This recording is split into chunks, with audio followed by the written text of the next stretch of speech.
Hermano, hermana, reciba un cordial saludo de Ligorio Usán, su hermano franciscano seglar. Este es un resumen de la charla que tuvimos hace algunos días sobre la minoridad, como la humildad franciscana. Aquí vamos a considerar el significado y la importancia de la humildad franciscana como un camino espiritual que invita a la sencillez, al servicio, a la entrega a Dios y al prójimo. ¿Por qué menores? ¿Por qué Francisco quiso llamar a sus seguidores como menores? En la Edad Media existían los mayores, que eran los nobles, algunos miembros de la jerarquía de la iglesia. Y también existían los minores, es decir, los pobres, los humildes, los que hacían los oficios más sencillos de los nobles. Francisco quiso que fueran los últimos en sencillez y dependencia de la providencia divina, sin riqueza, sin pretensiones de poder. Vivir en pobreza, en fraternidad y predicar el Evangelio con cercanía a los más desfavorecidos, ese era su propósito y el que perseguía con sus seguidores. Miremos algunas citas bíblicas sobre la humildad. Francisco siempre se apoyaba en el Evangelio, en la palabra de Dios. Por eso él quiso ser seguidor sin glosa del Evangelio. En Mateo 11:29 leemos: Llevad mi yugo sobre vosotros y aprended de mí, que soy manso y humilde de corazón, y hallaréis descanso para vuestras almas. En Lucas 14:11 leemos: Porque todo el que se ensalza será humillado, y el que se humilla será ensalzado. Hay muchas citas. Aquí traigo otra. Santiago 4:6. Dios resiste a los soberbios, pero da gracia a los humildes. Y en Lucas 18:10 vemos el pasaje evangélico aquel que seguramente ustedes lo conocen, cuando fue un fariseo a orar al templo y se hizo adelante, de pie, diciendo que le daba gracias a Dios porque él no era adúltero, no era ladrón, pagaba los diezmos, ayunaba no sé cuántos días a la semana, etc. Y atrás había un pobre publicano que no se atrevía de rodillas a levantar la cabeza hacia adelante. Y decía: Señor, perdóname porque soy un pobre pecador. ¿Lo recuerdan? Primero el fariseo decía, eso era verdad, pero la arrogancia, la prepotencia y la forma como actuaba no recibió la bendición de Dios, mientras que el publicano, arrepentido, salió enaltecido, bendecido por Dios. En una entrevista que le hicieron al Papa Francisco, un periodista le preguntó: Francisco, Papa Francisco, ¿usted cómo se define? Él dijo sencillamente: yo soy un pecador. Qué humildad, ¿no? La humildad, según el catecismo, habla del catecismo en los numerales 25, 59 y los siguientes. Ahí nos dice lo siguiente más o menos. La humildad es una virtud que reconoce nuestra dependencia de Dios. Es la virtud que nos permite vivir con verdad y sencillez sin pretensiones ni vanidad. Y nos ayuda a vernos a nosotros mismos como realmente somos, con nuestras fortalezas y debilidades. Entonces, humildad no es apocarse, no es sentirse menos que los demás. Si usted tiene unos dones, unos valores, tiene unos talentos, hay que ponerlos al servicio de los hermanos, al servicio de los demás. No humillarse y decir sencillamente: no soy capaz. Rescate esos valores, porque eso también es arrogancia. Darse la de humilde cuando en realidad tiene unos talentos y unos valores que pueden ser aprovechados para el servicio de la comunidad. La humildad de los escritos de San Francisco. Tenemos muchos escritos. Por allá Celano también nos habla de la humildad de San Francisco. Hay un texto muy bonito. San Francisco decía que el verdadero servidor de Dios no debe buscar su propia voluntad, sino la de Dios. Seguir al Maestro. La humildad es la base de todas las demás virtudes. Qué bonito, ¿no? Que el Señor nos conceda la gracia de vivir siempre en humildad y pobreza. Dos virtudes. Estamos hablando de la humildad ahora. En próximas charlas vamos a hablar sobre la pobreza.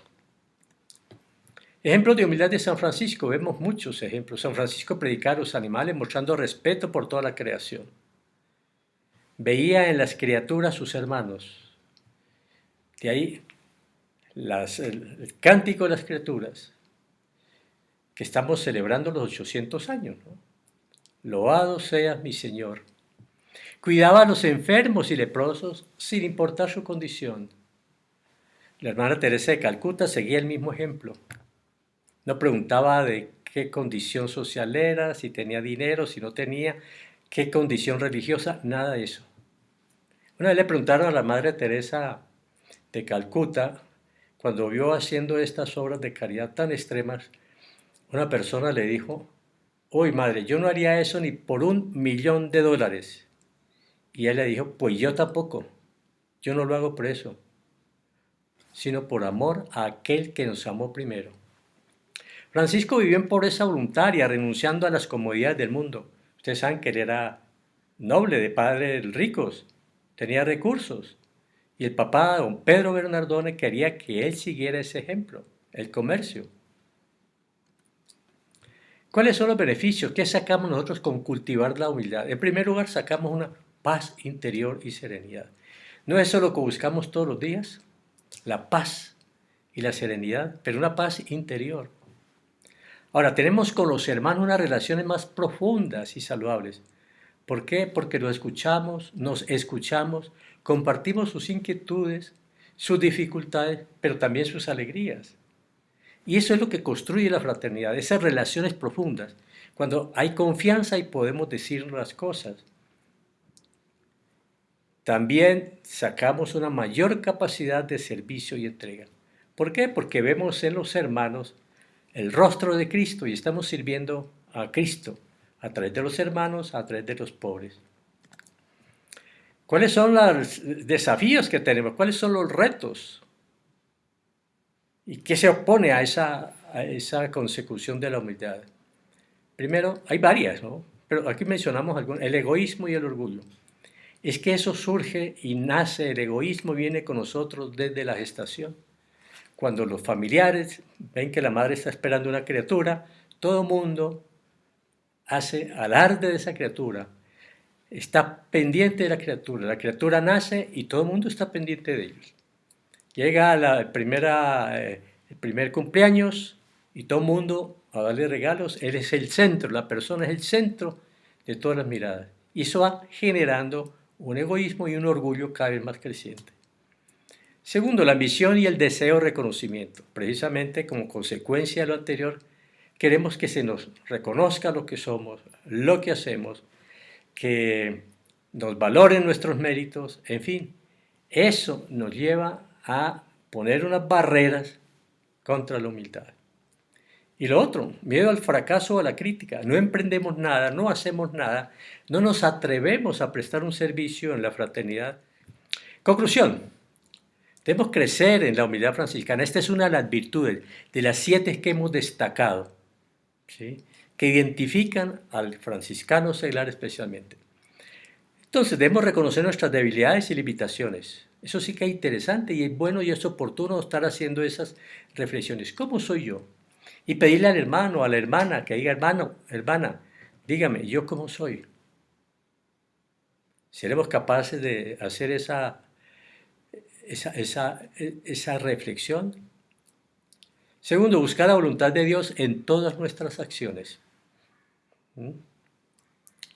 Y vivir con sencillez y servicio al prójimo. ¿Cuántas personas que no tienen medios económicos, pero se dan unos lujos tremendos? Tienen un televisor de 80 pulgadas, tienen un carro no sé cómo, tienen lujos. Bueno, y mucha gente muriéndose de hambre. Entonces, la humildad como camino de vida. La humildad no es un llegar, la humildad es un camino, la humildad es un proceso, no es una meta, es una vida, es una actitud. Es un camino de vida que requiere esfuerzo, perseverancia, mucha oración, mucho sacrificio. Es un proceso continuo de aprendizaje. ¿Sí? Y somos, procesos temporales o procesos perpetuos, siempre somos candidatos a la formación. Uno termina la formación, por más de que sea profeso perpetuo, solamente cuando se termina la vida. Bueno, hermano, pues sigamos los pasos de San Francisco. y que el ejemplo de San Francisco inspire nuestras vidas para que también nosotros podamos vivir con humildad y amor al prójimo. En otra charla, en otra reflexión, vamos a hablar sobre la pobreza franciscana. Hasta una próxima oportunidad, hermano, hermana, paz y bien.